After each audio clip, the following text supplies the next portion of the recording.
Isang kilong mani, gawin nating peanut butter yan at makakagawa tayo ng 4 na jar. Ang una natin gawin ay magpainit ng mantika sa kawali at itest natin kung mainit na siya, saka natin ibuhos ang 1 kilong mani. Siguraduhin lamang po natin na hindi malakas yung apoy para hindi masunog yung ating peanut.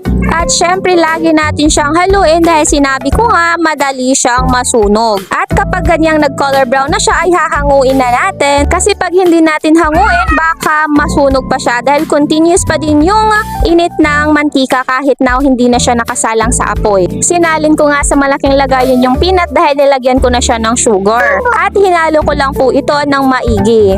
1/4 kilo nga pala ng asukal ang nilagay ko. At binuhos ko na din yung mantikang pinagprituhan ko ng mani. Saka ko naman nilagyan ng butter or kung meron kayong margarine dyan, yan na lang po yung ilagay ninyo. Pwede rin lagyan ng milk kung gusto nyo. At ang gagamitin ko nga ang panggiling ng peanut ay itong food processor na nabili ko sa TikTok. Ilalagay ko yung link dyan sa ating description. Napaka-useful talaga nitong food processor mga mimak dahil kahit ano yung igiling mo dyan, kering-keri, kayang-kaya niya. O diba, ang bilis niyang makapino ng peanut.